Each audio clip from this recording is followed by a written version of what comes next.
dobrodošli na moj kanal. Današnji video biti će možda malo drugačiji, biti će na temu ljepote. Na temu ljepote, prirodne ljepote prije svega, na temu plastičnih operacija i mojeg mišljenja o tome. Znači, to je video kojeg već dugo želim napraviti, ali ne znam kako ga započeti. Možda je u tome problem. Ne znam kako ga započeti. Uglavnom, ja sam prije 5 godina započela svoj YouTube kanal na engleskom jeziku kako bih sa svijetom mogla podijeliti neke male trikove i neke male beauty, znači tajne ljepote koje su onako vrlo jednostavne, izvedive doma. Uz malo truda možete zaista se osjećati bolje, izgledati bolje. Ja sam bila prije svega inspirirana da radim tako nešto jer sam gledala druge youtuberice koje su tada bile onako sve girl next door. Bile su vrlo obične djevojke, kao vaše recimo susjede ili prijateljice iz školske klupe.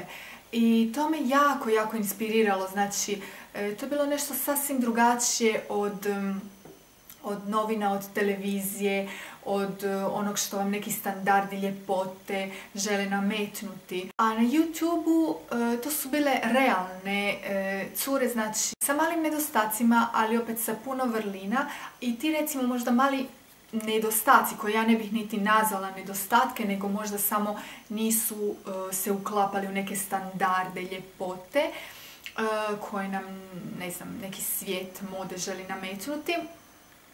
U biti, baš ti mali nedostaci, nazovimo ih tako, činili su te cure, te djevojke, te mlade žene prekrasnima, zanimljivima za gledanje i jednostavno inspirativnima, jednostavno realnim osobama sa kojima se možete i poistovjetiti i znači možda pokupiti neki zanimljiv i dobar savjet. Mene je jako razočaralo kada je u biti većina tih djevojaka nakon što je stekla neki nivo slave, ajmo to tako nazvati, ili financijskih mogućnosti, podlegla svim mogućim plastičnim operacijama. Od nosa, usana, grudiju.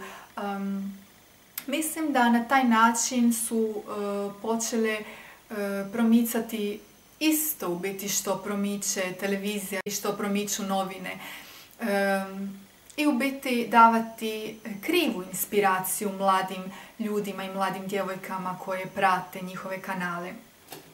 Ja osobno nemam ništa protiv osobe koja napravi plastičnu operaciju. Nije da se neću družiti sa tom osobom. Imam prijateljica koje su se podvrgle plastičnoj operaciji i nisam bila ništa gorljivo protiv toga. Nisam im uopće pokušavala promijeniti način razmišljanja. Niti sam se prestala družiti sa njima, naravno, jer u biti to je vaša osobna odluka. Morate vi sami odmjeriti neke možda koristi i neke možda negativne strane tog vašeg postupka. Mislim da je to nešto što se mene osobno ne tiče. Mene se tiče moje tijelo, znači mene se tiču neke odluke vezane uz moj fizički izgled. Ne tiče me se što ćete vi napraviti sa vašim tijelom. Zbog toga nisam toliki neki gorljivi protivnik plastičnih operacija.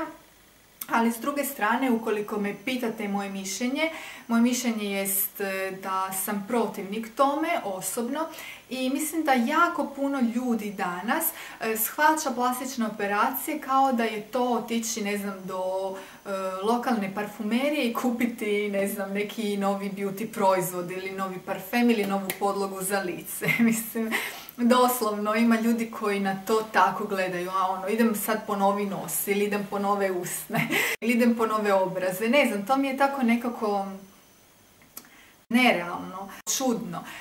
Uglavnom, mislim da puno ljudi to radi zbog toga što, kao što sam već rekla, danas nam moda to tako nekako diktira. Ako vas non stop bombardiraju sa nekim standardima ljepote, em sa strane novina, em sa strane tih modnih časopisa, televizije, pa čak i YouTube-a, gdje popularne djevojke koje imaju svoje popularne YouTube kanale su se podvrgle, većina njih, plastičnoj operaciji, i vi, neki crvić vam u vašem mozgu, u vašoj glavi proradi, jednostavno i vi počnete razmišljati na taj način da ako želite biti, ne znam, sretni sami sa sobom, ako želite da vas drugi vole, ako želite biti privlačne drugima, uspješne i šta ja znam, sve nešto pozitivno u životu, da trebate izgledati na neki određeni način. Ali ja mislim da je to sasvim pogrešno. Znači, vaše samopouzdanje definitivno ne možete crpiti iz punih usana, iz savršenog nosa, iz visokih jagodica, iz velikih grudi.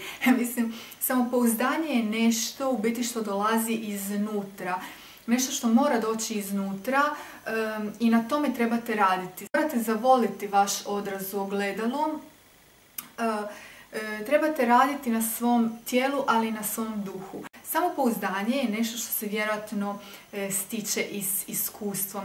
Ja definitivno nisam imala toliko samopouzdanja prije nekih 10 godina, ali sa druge strane morate se i onako baciti u taj život. U smislu, ako i nemate samopouzdanja, vi svejedno napravite to. O čemu sam govorila, prekinuo me telefonski poziv. Uglavnom, htjela sam reći, ukoliko vam i nedostaje nekog samopouzdanja koje dolazi sa životnim iskustvom, vi se trebate jednostavno baciti u taj život i jednostavno nemojte dopustiti da vas išta spriječava u nečemu što vi želite učiniti. Ali to o podizanju samopouzdanja mogla bi biti tema za neki drugi video. Ja vam mogu napraviti taj jedan video u budućnosti i možda pričati o nekim svojim osobnim iskustvima koja su meni pomogla, koja bi mogla možda i vama pomoći. Uglavnom, u ovom videu ne želim previše dužiti, ali želim se usredotočiti na neki fizički izgled i baš na tu temu plastičnih operacija. Znači, vi morate imati dovoljno samopouzdanja i to samopouzdanje dolazi iz unutar vas, znači ne iz vašeg vanjskog izgleda. Jer u biti taj vanjski izgled je prolazan. Ja imam priliku vidjeti dosta ljudi, znači na poslu gdje radim, dosta tih ljudi, prije svega starijih gospođa, tako u 50-ima, 40-ima, 50-ima, starija gospođa u 40-ima. Vidjet ću ja sebi za nekih 10 godina. Uglavnom, starih gospođa, tako koje su negdje zakoračile 50-u, 55-u pa idu i prema 60-oj, koje su se podvrgle tim plastičnim operacijama i estetskim zahvatima, ali te gospođe ne izgledaju ništa mlađe, one izgledaju kao starije gospođe koje su se izoperirale. Tako da i starenje je jedan prirodan proces kojeg moramo prihvatiti i moramo ga prihvatiti i na neki dostojan način proživjeti. Ja mislim da je u životu nekako najbitnije njegovati se, znači njegovati vlastiti izgled i vanjski i unutarnji, njegovati tijelo i njegovati duh, kako se kaže. Budući da se u ovom videu više želim usredotočiti na taj neki fizički izgled, onda bih vam rekla da ja osobno jako volim vidjeti njegovanu ženu. Volim kada žena posvećuje pažnju svom fizičkom izgledu, znači kada ima lijepe njegovane ruke, lakirane nokte, kada je decentno našminkana, znači kada je šminka prilagođena prilici, kada ima lijepu kosu, svježe obojanu ili ne znam, neku lijepu frizuru. Mislim da to osobu čini puno ljepšom, instantno. Mi smo svi u biti lijepi zbog toga što smo različiti, što imamo neke interesantne karakteristike na našem licu i na našem tijelu. Mislim da je dovoljno zaista njegovati se kako bi otkrili tu neku našu prirodnu ljepotu. Jer ja sam od mišljenja da smo u biti svi nekako prirodno lijepi. Neki od nas se možda moraju malo više potruditi kako bi ta prirodna ljepota došla do izražaja. Neki su možda kao ružno pače, ali ne znači da se ne mogu pretvoriti u labuda i bez tih plastičnih operacija. Ukoliko niste zadovoljni izgledom svojeg tijela, tjelovježba je vrlo bitna, znači aktivan život je nešto esencijalno za zdrav život. Vi ne možete očekivati da će vam plastične operacije riješiti taj problem. U smislu da toliko toga se može postići, znači jednim zdravim načinom života. Tjelovježbom možete zaista isklesati vaše tijelo. Zdravom i pravilnom prehranom možete dovesti vašu kožu do tako jednog savršenstva i možete izgledati i puno mlađi. Znači jednom zdravom, pravilnom prehranom, dobrim snom. Mislim da se puno toga može postići. Mislim da vaša ta neka prirodna ljepota zaista može doći do izražaja. Bitno je da vi zavolite samu sebe kada se pogledate u ogledalo i iz toga će nekako izaći vaše samopouzdanje. Naravno, ne možete očekivati da ćete se vi uvijek svidjeti cijelom svijetu, jer mi smo svi drugačiji. Svi imamo neke drugačije standarde ljepote. Teško je da će nam se svima sviđati iste stvari. Tako da u biti vi se ne trebate sviđati drugima, nego se trebate sviđati samim sebi. I kada se sviđate samim sebi, onda vas niti jedan neki negativan komentar može povrijediti i može poljuljati vaše samopouzdanje. Sada ne kažem da biste trebali biti narcisoidni, ali kažem da biste trebali voljeti vaš fizički izgled. Sada ću sa vama podijeliti u biti jednu tajnu zbog čega ja nikada ne bih napravila neku plastičnu operaciju. Barem ja na taj način razmišljam i to mi je jednostavno moja neka mantra. Ja sam potekla od mojih roditelja i nosim gene mojih roditelja i mojih predaka, znači mojih djedova i mojih baka. Znači u mom licu vidim crte mog tate, vidim crte moje bake, moje mame. Meni je moj tata uvijek znao govoriti da imam prabakin nos. On je jako volio svoju baku. Ja doduše mislim da je i on imao takav nos. Evo, uzmimo za primjer. Moja donja usnica je nekako izraženija i voluminoznija od gornje. Moj tata je isto imao takva usta. U očima isto vidim tatu. Znači, kada gledam neke stare slike, ja si volim gledati stare albume, znači gledam te neke stare slike, gledam možda i neke slike koje sa nekih događaja i iz nekih vremena koje ja nisam nikada proživjela jer nisam tada ni bila živa, znači nisam tada ni bila na ovom svijetu. I vidim moju baku kada je bila mlada, znači s tatine strane, mog dedu, vidim mog tatu kao malenog i prepoznajem samu sebe i ja nikad ne bih htjela narušiti taj neki sklad i u biti to neko savršenstvo na svom licu, jer svi smo mi u biti savršeni, baš ovakvi kakvi jesmo i može vam se činiti čudno to što govorim, ali zaista ja mislim da sam ja baš takva kakva trebam biti, razumijete što pričam. Baš takva kakva trebam biti, sa svim možda nekim nedostacima, kako bi možda definirali neki današnji standardi ljepote, ali ja mislim da su u biti ti nedostaci, ako se mogu tako izraziti, u biti moje prednosti. Jer po njima sam ja karakteristična, po njima ja znam gdje pripadam, po njima ja znam tko su moji i jednostavno kada ja gledam sliku svog tate sa 30 godina i sliku mene danas sa 30 godina, naše lice je isto. Vidi se da smo povezani, vidi se da nosim njegove gene, vidi se od kuda sam potekla. Mislim, to je nešto toliko vrijedno meni, koja danas, evo, nemam svog tate. To je nešto što možda ljudi koji imaju roditelje i savršenu obitelj i familiju gledaju na neki površan način. Mislim, ne gledaju tako dubinski na to. Sad to možda ljudi koji imaju oba roditelja živa možda i ne gledaju na taj način. Ako to gledate sa neke više površne strane, nećete razmišljati na taj način na koji razmišljam ja, ali budući da sam ja ipak prošla te neke stvari koje sam prošla i bogata sam za ta neka životna iskustva, Mislim da je prije svega jako bitno znati kome pripadaš i jednostavno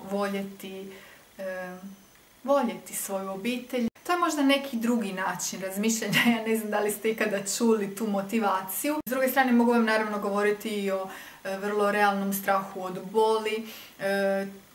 Znači, kao što sam rekla, odlazak na plastičnu operaciju, ipak odlazak pod nož i nije to kao da odete kupiti neki šampon za kosu ili novu maskaru koja će vam učiniti da vaše trepavice budu duže i ljepše.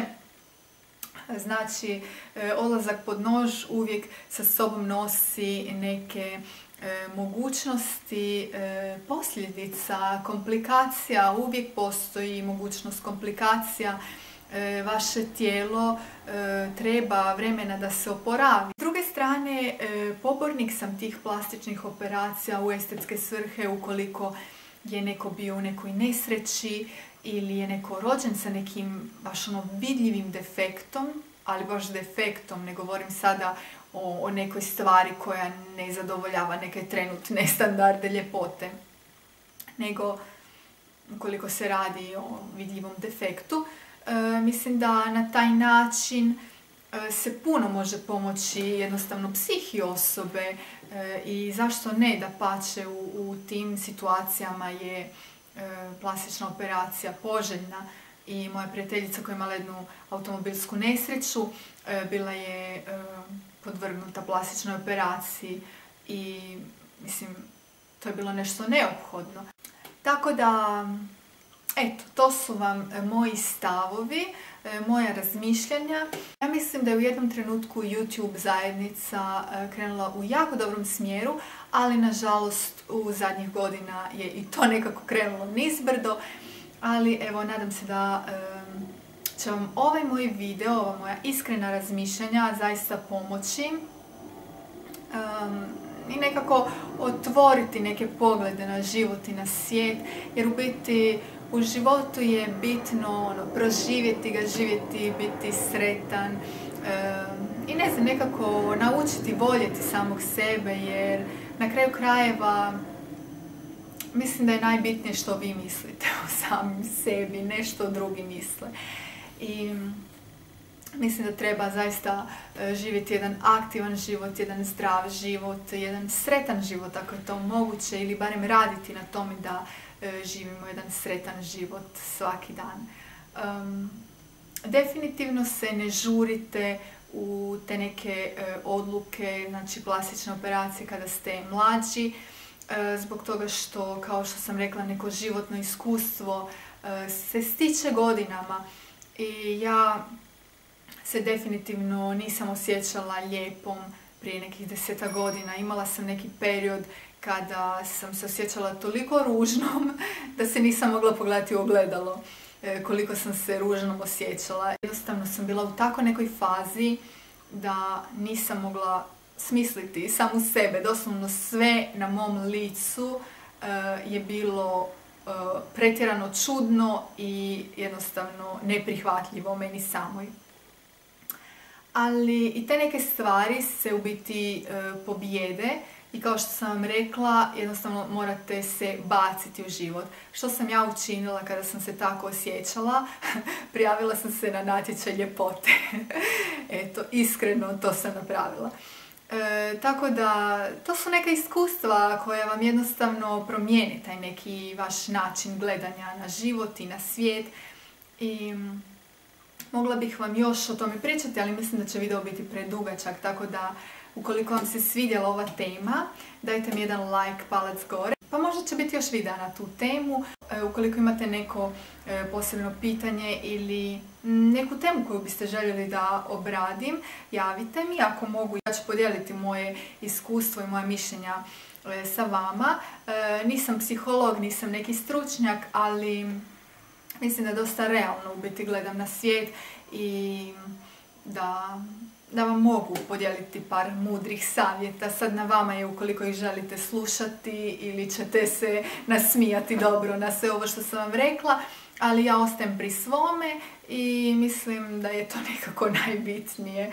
I To je to.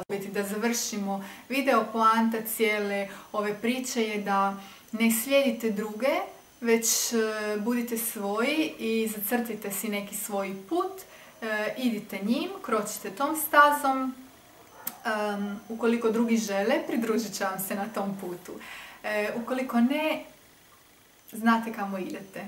I eto, šaljem vam veliku pusu iz Italije i vidimo se u mojim idućim videima. Bog!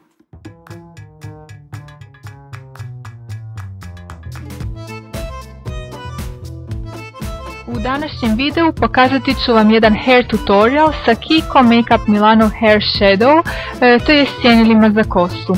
Sjenila za kosu vrlo su popularna i zabavna, jer na vrlo lak način možete osvježiti vašu boju kose.